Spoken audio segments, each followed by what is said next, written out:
Hello friends, आप सभी का फिर से स्वागत है।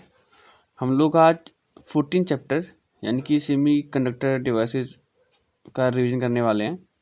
इस चैप्टर में बेसिकली हम लोग जो सबसे ज़्यादा जिस टॉपिक की बात करेंगे उस टॉपिक का नाम है सेमी कंडक्टर। ठीक है, लेकिन सीधे सेमी कंडक्टर पढ़ने की बजाय हम लोग पहले कंडक्टर क्या होते हैं उनको देखेंगे और इंसुलेटर क्या होते हैं उनको देखेंगे, और फिर उनके साथ हम इनको पूरा करते हुए फिर हम लोग सेमी कंडक्टर डिवाइसेस की तरफ जाएंगे। ठीक है, तो सबसे पहले हमारा जो टॉपिक आएगा कि सब्सटेंस कितने टाइप के होते हैं। तो आप लोग को पता है कि जो सब्सटेंस होते हैं हम लोग उनको 3 मेन कैटेगरी में डिवाइड करते हैं। अच्छा, हम लोग ये किस बेसिस पे बात कर रहे हैं, कौन सी थ्योरी को अभी हम लोग देख रहे हैं? ये थ्योरी आपकी फ्री इलेक्ट्रॉन थ्योरी। आपने ये फ्री इलेक्ट्रॉन थ्योरी अपनी करंट वाले चैप्टर में पढ़ी होगी, जिस चैप्टर में हम लोग यानी कि 3rd चैप्टर है फर्स्ट बुक का। फर्स्ट बुक के 3rd चैप्टर में जब हम लोग करंट पढ़ते हैं तो वहाँ पर हम लोग फ्री इलेक्ट्रॉन थ्योरी की बात करते हैं। ठीक है, तो हम उसी थ्योरी का भी सहारा ले रहे हैं ये देखने के लिए कि किसको बोलेंगे कंडक्टर, किसको बोलेंगे इंसुलेटर और किसको बोलेंगे सेमीकंडक्टर। ठीक है, तो मुझे लगता है कि आपको हम लोग क्या करने जा रहे हैं इतना आपको समझ में आ गया है।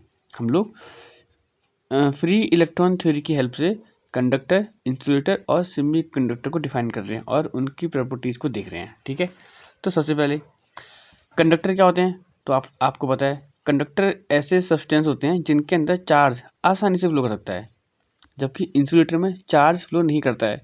जबकि सेमीकंडक्टर में चार्ज कभी फ्लो करता है और कभी फ्लो नहीं करता है। अच्छा, कब फ्लो करता है? तो ये डिपेंड करता है टेम्परेचर के ऊपर। जब टेम्परेचर ज़्यादा होगा, ठीक है, जब टेम्परेचर हाई होगा तो उस टाइम पर इनके अंदर चार्ज फ्लो करेगा और उस टाइम पर ये लोग बन जाएंगे कंडक्टर। कौन? सेमी कंडक्टर बन जाते हैं कंडक्टर। कब? जब टेम्परेचर ज़्यादा होगा। लिखा भी है charge can flow at higher temperature, मतलब कि हाई टेम्परेचर पे हमारे जो सेमी कंडक्टर हैं उनके अंदर चार्ज फ्लो करता है और इसीलिए सेमी कंडक्टर हाई टेम्परेचर पे कंडक्टर की तरह बिहेव करते हैं। ठीक है, तो आप लोगों को कंडक्टर क्या होते हैं, इंसुलेटर क्या होते हैं, सेमी कंडक्टर क्या होते हैं ये समझ में आ गया होगा। कंडक्टर ऐसे सब्सटेंस हैं जिनके अंदर आसानी से चार्ज फ्लो कर सकता है। अब आसानी से चार्ज फ्लो कर रहा है तो इसका मतलब आसानी से करंट फ्लो करेगी, इसलिए कंडक्टर के अंदर करंट फ्लो करती है। इंसुलेटर के अंदर चार्ज मूव नहीं कर पाता, अगर चार्ज मूव नहीं कर पाएगा तो उसके अंदर करंट फ्लो नहीं करेगी। जबकि सेमी कंडक्टर के अंदर कभी करंट फ्लो करेगी और कभी नहीं करेगी। कब करेगी? जब टेम्परेचर ज़्यादा होगा, और जब टेम्परेचर कम होगा उस टाइम पर इनके अंदर चार्ज मूव नहीं कर पाएगा। अगर चार्ज मूव नहीं करेगा तो ये बन जाएंगे इंसुलेटर। ठीक है, तो आपको कंडक्टर, इंसुलेटर और सेमी कंडक्टर क्या होते हैं ये बात समझ में आ गई। ठीक है, अभी हमने बोला कि कंडक्टर के अंदर चार्ज आसानी से फ्लो करता है, इसका मतलब इनकी कंडक्टिविटी ज़्यादा होगी नहीं होगी? इनकी कंडक्टिविटी ज़्यादा होती है। जबकि इंसुलेटर के अंदर करंट फ्लो नहीं करती। जब इंसुलेटर के अंदर करंट फ्लो नहीं करेगी इसका मतलब इनकी जो कंडक्टिविटी है वो क्या होगी? लो होगी। जबकि सेमी कंडक्टर, अब इनकी कंडक्टिविटी कंडक्टर और इंसुलेटर के बीच में होती है। क्यों? क्योंकि ये कभी बन जाते हैं इंसुलेटर और कभी बन जाते हैं कंडक्टर। जब टेम्परेचर ज़्यादा होगा उस टाइम पर ये बन जाएंगे कंडक्टर, यानी कि इनकी जो कंडक्टिविटी हाई होगी। लेकिन जब टेम्परेचर बहुत कम होगा उस टाइम पर ये बन जाएंगे सिर्फ इंसुलेटर, और जब ये बन जाएंगे इंसुलेटर यानी कि इनकी कंडक्टिविटी कम होगी। इसका मतलब इनकी कंडक्टिविटी कंडक्टर और इंसुलेटर उन दोनों के बीच में लाई करती है। ठीक है, इतना आपको समझ में आ गया। अच्छा, पेपर में कभी कभी ये सवाल पूछे जाते हैं कि इनका ऑर्डर क्या है।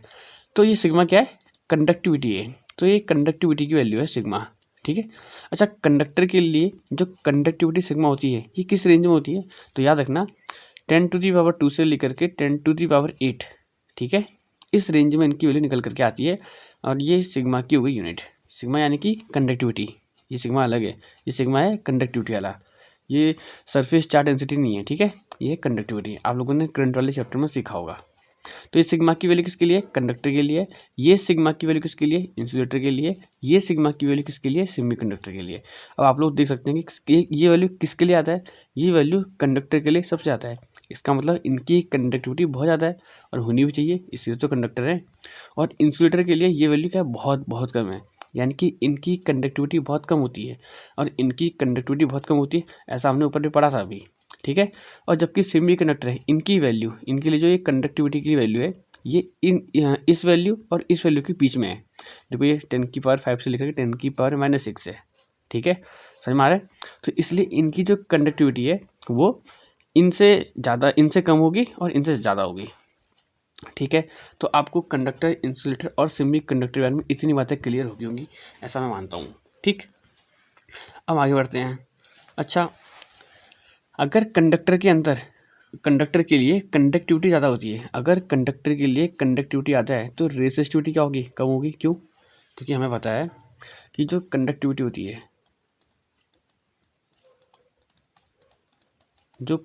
है, वो इन्वर्सली प्रोपोर्शनल है रेसिस्टिविटी के। इसका सिंबल होता है सिग्मा।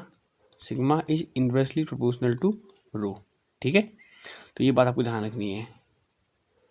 जिसके लिए रो ज़्यादा होगा उसके लिए सिग्मा कम होगा, जिसके लिए रो कम होगा उसके लिए सिग्मा ज़्यादा होगा, इन्वर्सली प्रोपोर्शनल इसलिए। तो सेम आपने जो वैल्यू ऊपर दी गई थी, कुछ नहीं करना आपको। ये 10⁻² था, इसका इन्वर्स 10⁻⁻²। ये 10⁸ था, इसका इन्वर्स 10⁻⁻8। यहाँ तक कि इसकी जो इसकी यूनिट है वो भी हमने कर दी इन्वर्स। सेम ऐसे ही 10⁻⁻11 है, ये बन जाएगा 10⁻11। ये 10⁻⁻19, ये बन जाएगा 10⁻19, ठीक है। ये 10⁵ 10⁻⁻5, 10⁻⁻6, 10⁻6, ये क्या है, बस उनका इन्वर्स है। क्यों? अभी तो हमने देखा ये जो सिग्मा की वैल्यू है वो इन्वर्सली प्रोपोर्शनल होती है 1/रो के, मतलब रो के इन्वर्सली प्रोपोर्शनल है, ठीक है। तो यहाँ से हमने वैल्यू को चेंज कर दिया। यहाँ से हमको सीखना क्या है, हमको यहाँ से ये पता करना है, हमको यहाँ से ये जानकारी मिलेगी कि जो कंडक्टर है उनके लिए कंडक्टिविटी ज़्यादा होगी जबकि रेसिस्टिविटी सबसे कम होगी, जबकि इंसुलेटर में सिग्मा यानी कि कंडक्टिविटी सबसे कम होगी और रेसिस्टिविटी सबसे ज़्यादा होगी। जबकि इंसुलेटर में फिर से वही बात, इनकी जो रेसिस्टिविटी है वो कंडक्टर और इंसुलेटर के बीच में होगी, क्योंकि ये कभी बन जाते हैं कंडक्टर और कभी बन जाते हैं इंसुलेटर, ठीक है। तो यहाँ तक कि आपको बात समझ में आ गई। अब आगे, क्या इन लोगों के जो टेम्परेचर हैं, कंडक्टर और इंसुलेटर और सेमीकंडक्टर, इनके रेजिस्टेंस पे टेम्परेचर का इफेक्ट पड़ता है? हाँ, पड़ता है। अच्छा, वो हमें कौन बताता है?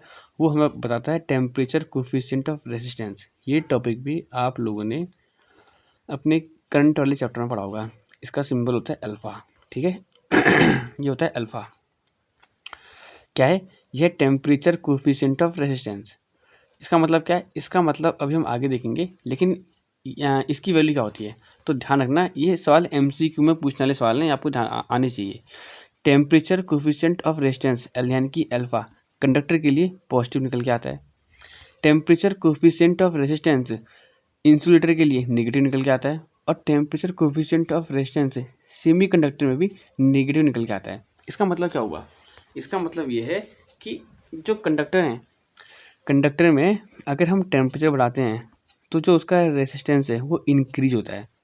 टेम्परेचर कोफिशिएंट पॉजिटिव आने का मतलब है टेम्परेचर में कंडक्टर में अगर हम टेम्परेचर को बढ़ाएंगे तो उनका रेजिस्टेंस बढ़ता है। ये भी आपका 1 नंबर का सवाल है, MCQ में आपसे पूछा जा सकता है, या फिर सिंगल स्टेटमेंट पूछ सकते हैं, और आपको लॉन्ग आंसर में भी एक कहीं पर कहाँ हेल्प कर सकता है। क्या कि टेम्परेचर बढ़ाने पर कंडक्टर के रेजिस्टेंस पे क्या फ़र्क पड़ता है? तो हम बोलेंगे टेम्परेचर बढ़ाने पर कंडक्टर का रेजिस्टेंस बढ़ता है, ठीक है। टेम्परेचर बढ़ाने पर कंडक्टर का रेजिस्टेंस बढ़ता है, इसीलिए इसके लिए जो टेम्परेचर कोफिशिएंट ऑफ रेजिस्टेंस है उसकी वैल्यू पॉजिटिव निकल के आती है। जबकि इंसुलेटर और सेमी कंडक्टर, इन दो केस में क्या होता है, जब हम टेम्परेचर को बढ़ाएंगे तो रेजिस्टेंस कम होगा। टेम्परेचर बढ़ा रहे हैं, टेम्परेचर को इंक्रीज़ कर रहे हैं, रेजिस्टेंस क्या हो रहा है, कम हो रहा है। इसीलिए इनका जो टेम्परेचर कोफिशिएंट है यानी कि अल्फ़ा, वो क्या हो जाएगा, वो हो जाएगा नेगेटिव। सेम बात सेमी कंडक्टर के साथ भी होगी कि जैसे ही हम टेम्परेचर को बढ़ाएंगे उनका जो रेजिस्टेंस है वो कम होगा। जब कम होगा यानी कि उनके लिए जो अल्फ़ा की वैल्यू है, अल्फ़ा यानी कि टेम्परेचर कोफिशिएंट ऑफ रेजिस्टेंस, ये भी नेगेटिव में आएगा। तो ये सारी लाइनें बहुत ही इंपॉर्टेंट हैं, ठीक है। तो मुझे लगता है कि आपको यहाँ तक की सारी बात क्लियर हुई होगी। अब बढ़ते हैं हम आगे। अच्छा, अब तक हमने क्या सीखा? अब तक हम लोग सीख रहे थे कि जो सब्सटेंस होते हैं, एक होता है कंडक्टर, एक होता है इंसुलेटर,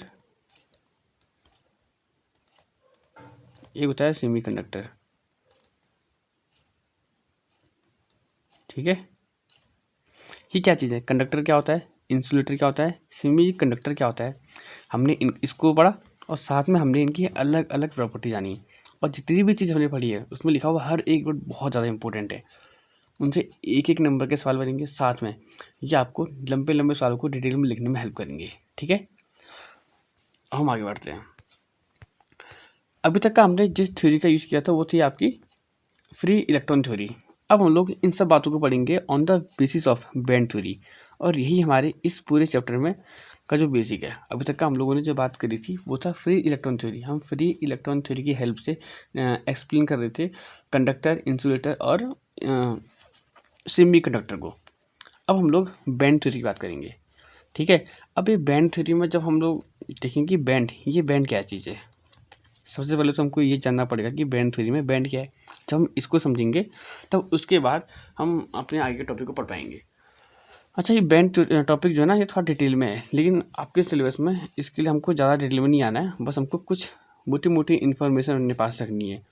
वो हमारे पास होगी तो हम आगे जो पूरा चैप्टर है उसको अच्छे से पढ़ पाएंगे। ठीक है, अच्छा, इसका यूज़ हम किस लिए रहे हैं, बैंड थ्योरी का यूज़ हम बैंड थ्योरी पढ़ रहे हैं डिफरेंस बताने के लिए, किनके बीच का, कंडक्टर क्या होते हैं, इंसुलेटर क्या होते हैं और सेमी कंडक्टर क्या होते हैं। हम इसको करेंगे एक्सप्लेन किसकी हेल्प से, बैंड थ्योरी। अच्छा, ये बैंड क्या होते हैं, ये बैंड क्या चीज़ है। अच्छा, अगर इसको समझने के लिए आप ज़रा सा समझो, हल्का सा, ज़्यादा डिटेल में नहीं आएंगे अभी, हम बातों को बहुत छोटा छोटा रखेंगे, शॉर्ट में पढ़ेंगे। ठीक है, देखो, अगर कोई सिंगल एटम है, अगर कोई सिंगल एटम है उसके बीच के पास क्या होगा, बीच में न्यूक्लियस होगा और उसके बाहर इलेक्ट्रॉन घूम रहे होंगे। ठीक है,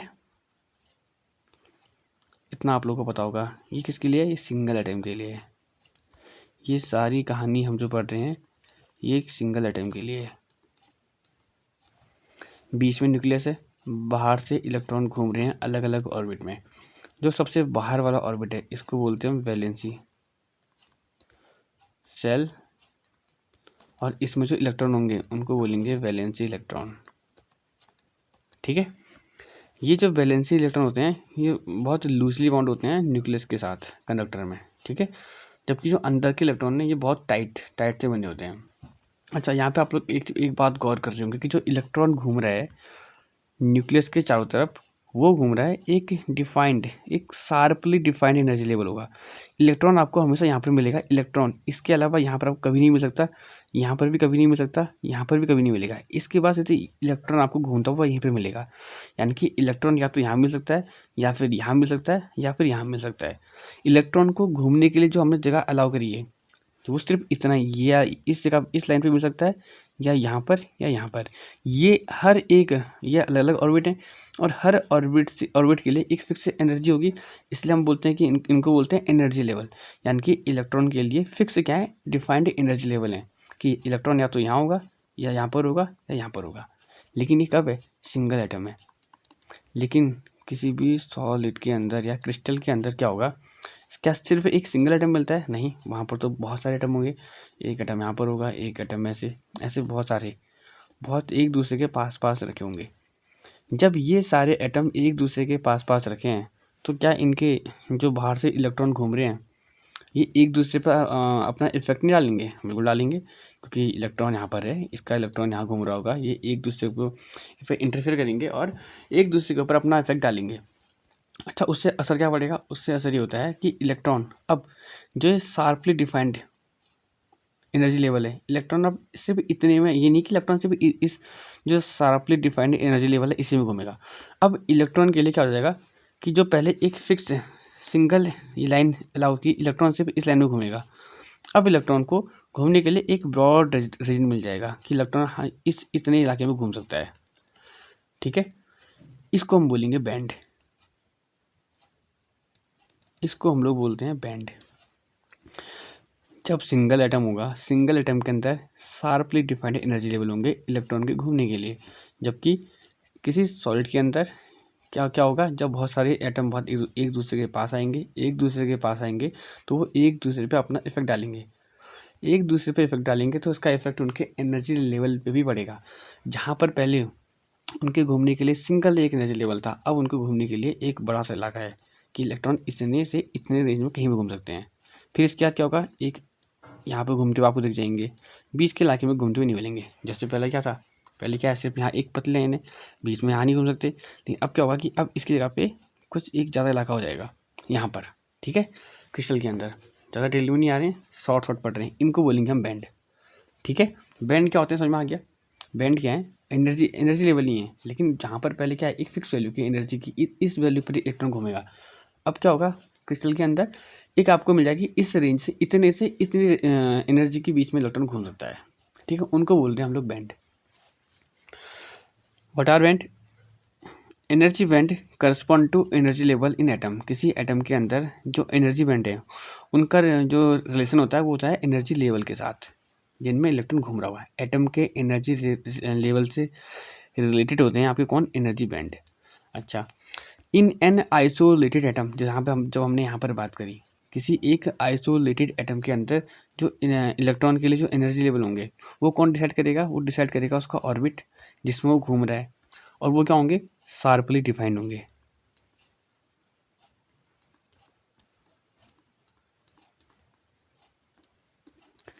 एटम के लिए शार्पली डिफाइंड यानी कि फिक्स वैल्यू होगी कि इतने में ही, इस ही में घूमना है बस आपको।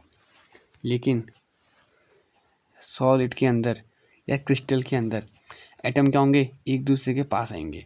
जब एक दूसरे के पास आएंगे तो उनके जो एनर्जी लेवल हैं वो एक दूसरे के साथ क्या करेंगे, इंटरेक्ट करेंगे।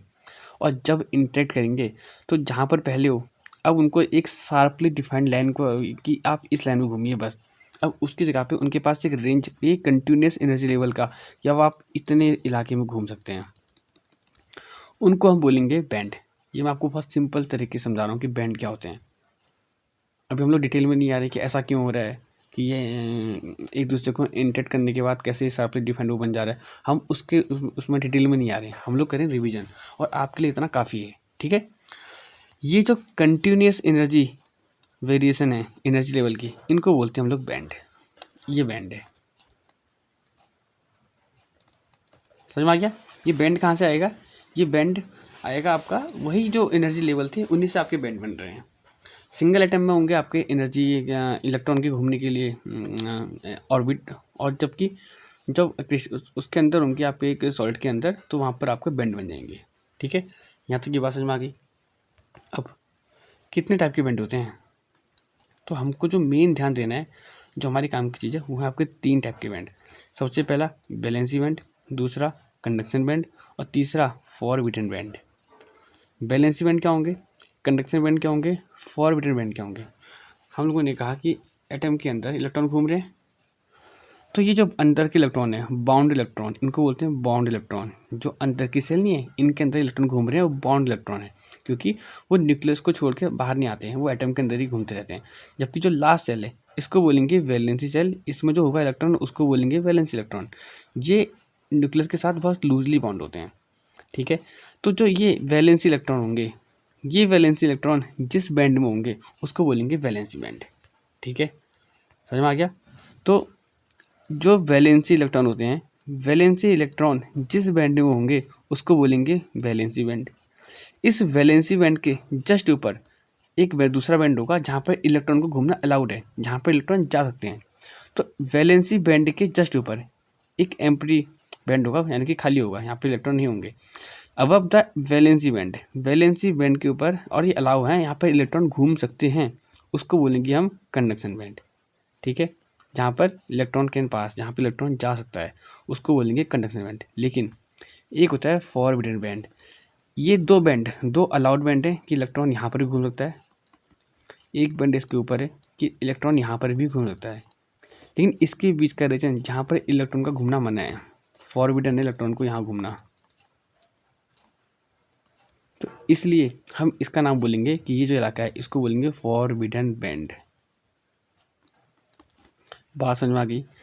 सबसे पहले हम लोगों ने सीखा कि बैंड थ्योरी क्या है, बैंड थ्योरी का हम पढ़ क्यों रहे हैं। कंडक्टर, इंसुलेटर, सेमी कंडक्टर के अंदर डिफरेंस बताने के लिए हम लोग बैंड थ्योरी पढ़ रहे हैं। बैंड क्या होते हैं, बैंड होते हैं जो इलेक्ट्रॉन के घूमने के लिए जो एनर्जी लेवल होते हैं उन्हीं से बैंड बनते हैं, ठीक है। एक कंटिन्यूस जो एनर्जी अलाउड एनर्जी लेवल है इलेक्ट्रॉन के घूमने के लिए, हम उसको ही बोलेंगे बैंड। बैंड कितने टाइप के होते हैं, बैंड जो हमको पढ़ने होते हैं 3 टाइप के। एक होता है वैलेंसी बैंड, एक होता है कंडक्शन बैंड, एक होता है फॉरबिडन बैंड। वैलेंसी बैंड क्या होता है? वैलेंसी बैंड वो बैंड होगा जिसमें वैलेंसी इलेक्ट्रॉन होंगे, और वैलेंसी बैंड के जस्ट ऊपर एक दूसरा बैंड है जहाँ पर इलेक्ट्रॉन का जाना अलाउड है, जहाँ इलेक्ट्रॉन जा सकते हैं, उसको बोलेंगे कंडक्शन बैंड। अच्छा, इन वैलेंसी बैंड और कंडक्शन बैंड के बीच में एक बैंड और होगा जहाँ पर इलेक्ट्रॉन कभी नहीं आता। उस रेंज की वैल्यू, जो एनर्जी की वैल्यू होंगी वो इलेक्ट्रॉन के पास नहीं होंगी, ठीक है, उसको बोलेंगे हम फॉरबिडन बैंड। बात समझ में आ गई? देखिए यहाँ पर फिगर बना है, आप लोग इस फिगर को देख के समझ पाएंगे। हमारे पास हम लोग पढ़ रहे हैं बैंड एनर्जी के हिसाब से। देखो ये क्या है? वैलेंसी बैंड, यानी कि इसमें कौन होंगे? इसमें वैलेंसी इलेक्ट्रॉन होंगे, ठीक है। इसके ऊपर फॉरबिडन बैंड है, यहाँ पर इलेक्ट्रॉन कभी नहीं आता, इलेक्ट्रॉन का घूमना यहाँ मना है। इलेक्ट्रॉन सीधे यहाँ से ऊपर जाएगा कंडक्शन बैंड के बाद। इसके जस्ट ऊपर वाला बैंड जहाँ पर इलेक्ट्रॉन को जाना अलाउड है, उसको बोलेंगे कंडक्शन बैंड। ये वैसे तो हमेशा एम्प्टी होगा, लेकिन कभी कभी इनके पास इतनी एनर्जी होगी कि इस एनर्जी, जो ये फॉरबिडन बैंड की एनर्जी है, इसको रिकवर करके वो उसके ऊपर चले जाएंगे, यहाँ से यहाँ पहुँच जाएंगे, ठीक है। यहाँ से ऊपर जाने के लिए हमेशा इतने गैप की एनर्जी, अगर इस गैप की जो एनर्जी होगी, इसको ई जी से दिखाते हैं, एनर्जी गैप करके, इसको एनर्जी गैप भी बोलते हैं और फॉरबिडन बैंड भी बोलते हैं। ये जो इस गैप की एनर्जी अगर इलेक्ट्रॉन को मिल जाएगा तो इलेक्ट्रॉन यहाँ से यहाँ चले जाएगा, और जैसे ही इलेक्ट्रॉन जाएगा वैलेंसी बैंड से कंडक्शन बैंड में, वो बन जाएगा आपका फ्री इलेक्ट्रॉन। और फ्री इलेक्ट्रॉन ही होता है रिस्पॉन्सिबल करंट के फ्लो के लिए, ठीक है। वैलेंसी बैंड में इलेक्ट्रॉन होगा, वो उसने कुछ बॉन्ड बनाया होगा, मतलब वो फ्री नहीं है। अब वैलेंसी बैंड से जैसे ही जाएगा कंडक्शन बैंड में, वो बन जाएगा फ्री, और जब वो फ्री होगा फ्री इलेक्ट्रॉन, तो उसकी वजह से फिर करंट फ्लो करेगी। इसलिए हम बोलेंगे कि करंट के फ्लो होने के लिए या कंडक्टर बनने के लिए इलेक्ट्रॉन को वैलेंसी बैंड से कंडक्शन बैंड में जाना पड़ेगा। अगर जा सकते हैं तो बोलेंगे कि वहाँ करंट फ्लो हो सकती है, अगर नहीं जा पाएगा तो बोलेंगे करंट फ्लो नहीं होगी, ठीक है। तो मुझे लगता है यहाँ तक क्या आपको समझ में आ गया होगा, ठीक है। ये जो इनर बैंड होंगे, इनका ज़्यादा असर नहीं पड़ता, इनमें ज़्यादा यहाँ पर, क्योंकि वो अंतर बहुत टाइटली बंधे रहते हैं ना न्यूक्लियस के साथ, तो इनको हमें नहीं दिखना। हमको बस वैलेंसी बैंड, फॉरबिडन बैंड और कंडक्शन बैंड, इन 3 बैंड पे ध्यान देना है, हो जाएगा। तो मुझे लगता है कि यहाँ तक कि आपको बात समझ में आ गई। तो हमने बैंड थ्योरी पढ़ी, बैंड थ्योरी में हमने जाना कि बैंड क्या होते हैं, और फिर हम लोगों ने पढ़ा कि बैंड कितने टाइप के होते हैं। अब बारी है कि बैंड थ्योरी के हिसाब से कंडक्टर किसको बोलेंगे, इंसुलेटर किसको बोलेंगे, और सेमी कंडक्टर किसको बोलेंगे। क्योंकि हम बैंड थ्योरी पढ़ के रहे थे, यही तो बताने के लिए पढ़ रहे थे कि कौन कंडक्टर है, कौन सेमी कंडक्टर है और कौन इंसुलेटर है। तो अब बारी आ चुकी है कि हम उसको बताएं, ठीक है। तो कंडक्टर क्या होते हैं? कंडक्टर में क्या होगा कि जो वैलेंसी बैंड होते हैं और जो कंडक्शन बैंड होते हैं, वो एक दूसरे को ओवरलैप करते हैं।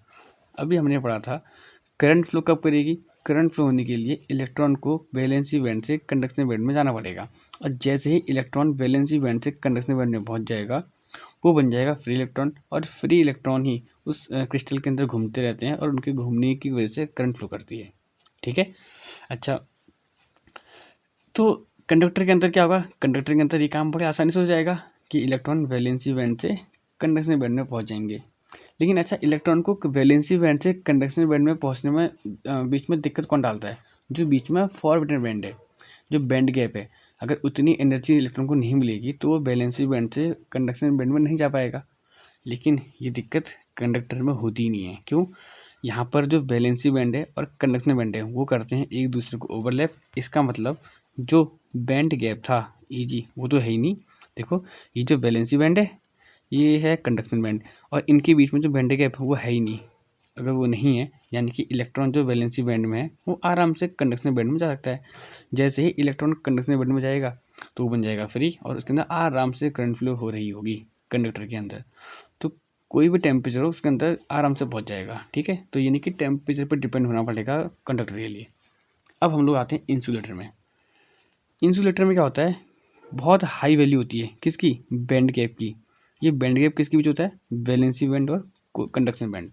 तो इस केस में क्या होगा? देखो, ऊपर जो एम्प्टी कंडक्शन बैंड है और जो नीचे फील्ड वैलेंसी बैंड है, इन दोनों के बीच में बहुत ज़्यादा एनर्जी गैप होगा। यानी कि इलेक्ट्रॉन को यहाँ से यहाँ जाने के लिए एक बहुत ज़्यादा अमाउंट में एनर्जी चाहिए, और वो एनर्जी उसके पास होगी नहीं, तो इलेक्ट्रॉन यहाँ से यहाँ पहुँच नहीं पाएगा। इसलिए इनके अंदर करंट फ्लो कर नहीं पाती इंसुलेटर के अंदर, ठीक है।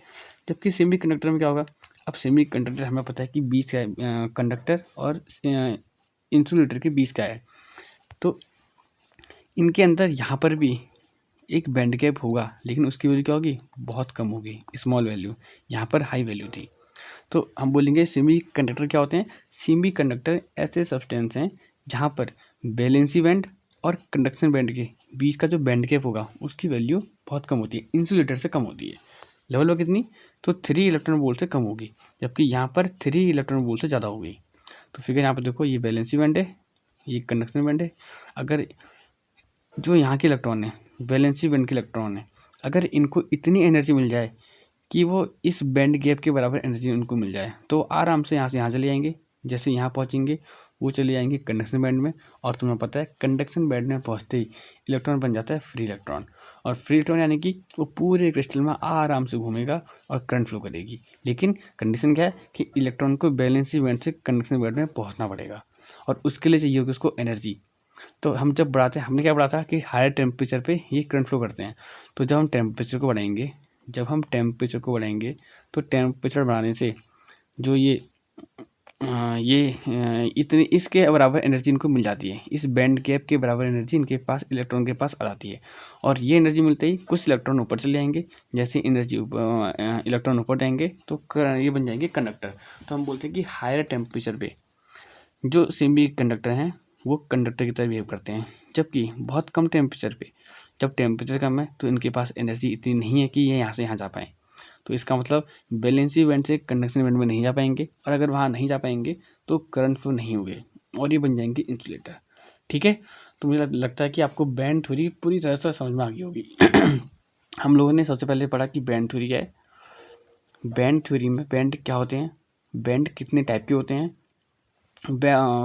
वैलेंसी बैंड क्या है, कंडक्शन बैंड क्या है, फॉरबिडन बैंड क्या है, कंडक्टर, इंसुलेटर और सेमी कंडक्टर। फिर हमने इनको इन बैंड की हेल्प से एक्सप्लेन किया कि कंडक्टर के अंदर बैंड गैप 0 होता है, इंसुलेटर में बैंड गैप बहुत ज़्यादा होता है, और सेमी कंडक्टर में बैंड गैप इनके बीच में होता है कि ठीक ठीक मतलब कम वैल्यू होगी बैंड गैप की। ये सारे सवाल पेपर में पूछे आते हैं कि बैंड गैप, कंडक्टर के अंदर बैंड गैप कितना होगा।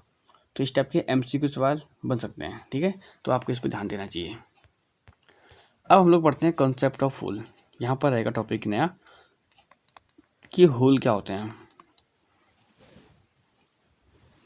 अभी हम लोगों ने पढ़ा कि सेमी कंडक्टर के अंदर क्या होता है। सेमी कंडक्टर के अंदर जो बैंड गैप होता है उसकी वैल्यू बहुत कम होती है, एक छोटा सा बैंड गैप होगा, लगभग अभी हमने पढ़ा था कि जो बैंड गैप होता है वो 3 इलेक्ट्रॉन वोल्ट से कम होता है, यानी कि लगभग 1 इलेक्ट्रॉन वोल्ट के बराबर निकल के आता है।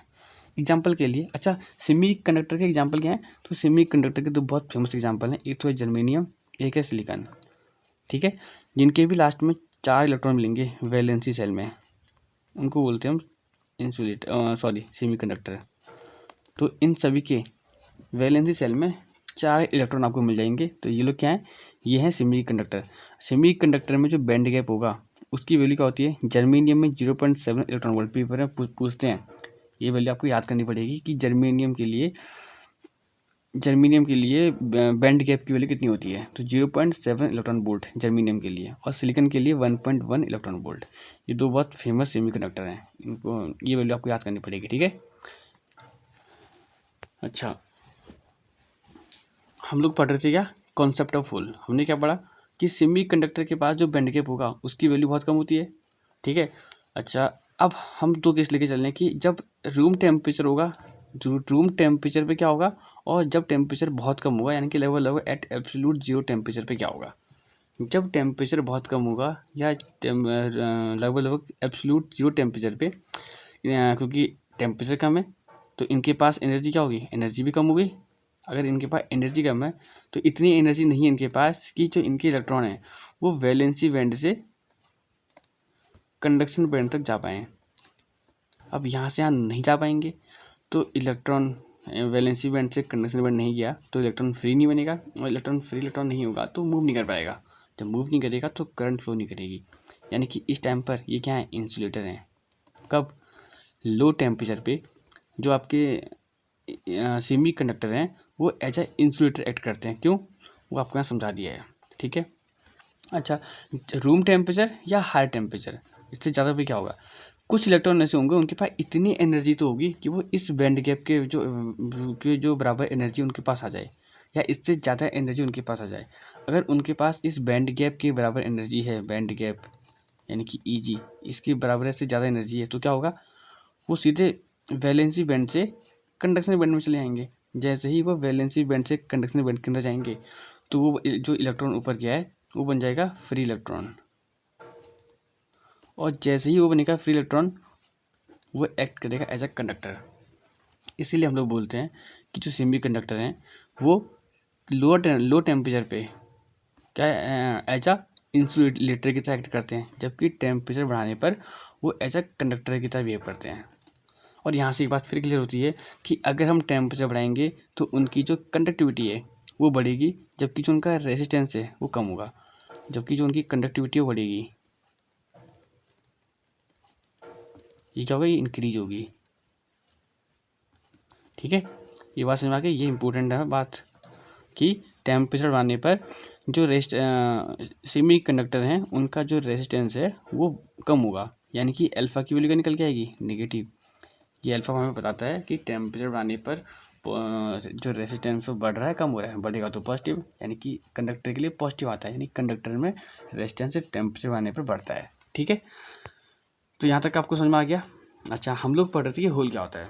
अब हम लोगों ने उससे पहले हम लोगों ने क्या जाना कि लो टेम्परेचर पे जो आपके सेमी कंडक्टर हैं वो इंसुलेटर की तरह एक्ट करते हैं, जबकि हाई टेम्परेचर पे वो बन जाते हैं कंडक्टर। अच्छा, कंडक्टर कैसे बनते हैं, कंडक्टर बनने के लिए इलेक्ट्रॉन को कहाँ होता है, वैलेंसी बैंड से कंडक्शन बैंड में आना होता है।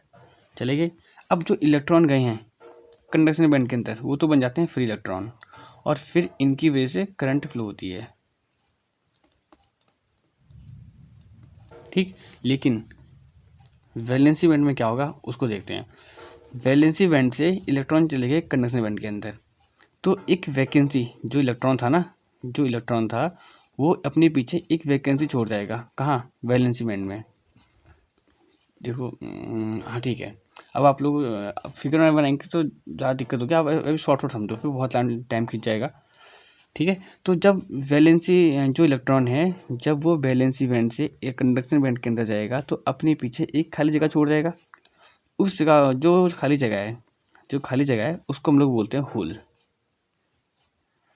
इलेक्ट्रॉन के पास चार्ज होता है नेगेटिव, अब इसकी जगह पे जहाँ पे इसकी एब्सेंस है वहाँ पे चार्ज हम पॉजिटिव मान सकते हैं, सेम इलेक्ट्रॉन के बराबर पॉजिटिव चार्ज मान सकते हैं। तो हम बोलते हैं कि जो होल जो वैकेंसी है, जो इलेक्ट्रॉन की एब्सेंस में जो पीछे एक वैकेंसी रह गई थी जिसका नाम हमने होल रखा है, उसके ऊपर पॉजिटिव चार्ज मानते हैं हम लोग। This whole is a sheet of positive charge. ठीक है, ये इसके ऊपर पॉजिटिव चार्ज क्यों आया, क्योंकि हम कह रहे हैं कि इलेक्ट्रॉन की कमी है, यहाँ पर इलेक्ट्रॉन की कमी है, इलेक्ट्रॉन यहाँ से गायब है, तो उसको हम एज अ इक्विवेलेंट मान रहे हैं कि ये इसके ऊपर उतना ही पॉजिटिव चार्ज है, और उस खाली जगह को हम लोग बोल रहे हैं होल। तो होल कॉन्सेप्ट क्या है, होल क्या है, वैलेंसी बैंड से इलेक्ट्रॉन जब कंडक्शन बैंड में जाएगा तो अपने पीछे एक खाली जगह छोड़ जाएगा, एक वैकेंसी छोड़ जाएगा। उस वैकेंसी खाली जगह को हम लोग क्या बोलते हैं, होल। ठीक है, वो जो गड्ढा है वहाँ पर उसको बोलेंगे हम होल। उसके ऊपर हम लोग ऐसा ट्रीट करेंगे कि इस होल के पास पॉजिटिव चार्ज है। क्यों, क्योंकि इलेक्ट्रॉन के पास नेगेटिव चार्ज था, इलेक्ट्रॉन तो अपनी जगह छोड़ के चले गया ऊपर, तो इलेक्ट्रॉन ऊपर गया तो अपने पीछे जो वैकेंसी छोड़ के गया है उसके ऊपर हम लोग एज अ पॉजिटिव चार्ज की तरह मान के चलेंगे कि इसके पास पॉजिटिव चार्ज है। ठीक है, जैसे जैसे हम टेम्परेचर बढ़ाएंगे ज़्यादा से ज़्यादा इलेक्ट्रॉन जाएंगे कहाँ, कंडक्शन बैंड में। जैसे जैसे हम टेम्परेचर बढ़ाएंगे ज़्यादा से ज़्यादा इलेक्ट्रॉन कहाँ जाएंगे, कंडक्शन बैंड के अंदर जाएंगे। अब जितने इलेक्ट्रॉन ऊपर जाएंगे उतनी जगह जगह पीछे छोड़ के जाएंगे अपने पीछे। जितने इलेक्ट्रॉन वैलेंसी बैंड से कंडक्शन बैंड के अंदर जाएंगे, जितने इलेक्ट्रॉन उतनी ही वैकेंसी अपने पीछे छोड़ जाएंगे ना गड्ढे। जैसे यहाँ पे 3 इलेक्ट्रॉन ऊपर गए, 3 इलेक्ट्रॉन थे यहाँ पे 3 इलेक्ट्रॉन थे, ये 3 इलेक्ट्रॉन कहाँ चले गए, सब चले गए कंडक्शन बैंड के अंदर। तो ऊपर चले गए 3 इलेक्ट्रॉन और नीचे क्या रह जाएगा, नीचे रहेंगे 3 वैकेंसी यानी कि 3 होल। तो जितने इलेक्ट्रॉन ऊपर जाएंगे इक्वल नंबर में उतने ही होल बन जाएंगे। ठीक है, वैलेंसी बैंड के अंदर। ठीक है, इसलिए हम क्या बोलेंगे कि सेमी कंडक्टर के अंदर इक्वल नंबर में कौन होगा, होल एंड फ्री इलेक्ट्रॉन। और जो करंट फ्लो करेगी वो इन दोनों की वजह से करंट फ्लो करेगी। जैसे हम फील्ड अप्लाई करेंगे तो इलेक्ट्रॉन के ऊपर चार्ज क्या, नेगेटिव चार्ज है, वो इलेक्ट्रिक फील्ड के अपोजिट मूव करेगा। कहाँ, कंडक्शन बैंड के अंदर, जबकि होल कहाँ होते हैं, वैलेंसी बैंड के अंदर। तो अब उनके ऊपर चार्ज क्या है, पॉजिटिव, तो ये मूव करेंगे इलेक्ट्रिक फील्ड की डायरेक्शन में। तो जो फ्री इलेक्ट्रॉन है वो मूव करते हैं इलेक्ट्रिक फील्ड के अपोजिट, जबकि होल हैं वो इलेक्ट्रिक फील्ड की डायरेक्शन में मूव करेंगे। ठीक है। तो अब अगला टॉपिक हमारा टाइप्स ऑफ सेमीकंडक्टर है। अभी ये वीडियो थोड़ा लंबी हो रही है, इस वीडियो में हम लोग अपनी बात यहीं तक रखते हैं। हम लोगों ने इसमें क्या क्या सीखा, इसको एक बार समराइज कर लेते हैं फटाफट से। ठीक है। हम लोगों ने स्टार्ट किया सबसे पहले फ्री इलेक्ट्रॉन थ्योरी से। यहाँ से हमने अलग अलग प्रॉपर्टी पढ़ी इसकी कंडक्टर की, और सारी प्रॉपर्टी बहुत इंपॉर्टेंट है। फिर हमने पढ़ा इंसुलेटर के बारे में, उसमें अलग अलग प्रॉपर्टी पढ़ी फिर से। और फिर हमने पढ़ा सेमी कंडक्टर के बारे में। ठीक है। फिर हम लोगों ने कहा बैंड थ्योरी की हेल्प से होता है कि कंडक्टर क्या होते हैं। पहले हमने पढ़ा कि बैंड क्या होते हैं, फिर हम लोगों ने कहा कि बैंड थ्योरी के हिसाब से कंडक्टर क्या होते हैं, इंसुलेटर क्या होते हैं, और सेमी कंडक्टर क्या होते हैं। ठीक है, बैंड थ्योरी की हेल्प से। अब हमने बैंड भी दो टाइप के पढ़े थे, बैंड 3 टाइप के। एक तो हमने पढ़ा वैलेंसी बैंड, एक हमने पढ़ा कंडक्शन बैंड, एक हमने पढ़ा बैंड गैप और फॉरबिडन बैंड। ये बहुत इंपॉर्टेंट है ये सारे टॉपिक। और फिर हमने पढ़ा होल कॉन्सेप्ट कि होल कैसे बनता है। तो मुझे लगता है कि आपको इतने सारे टॉपिक आपको क्लियर हो गए होंगे। अब इसके आगे का हम लोग अगली वीडियो में देखेंगे। तब तक का आप लोग इसको पढ़िए और अच्छे से सीखिए। ठीक है, तब तक के लिए बाय।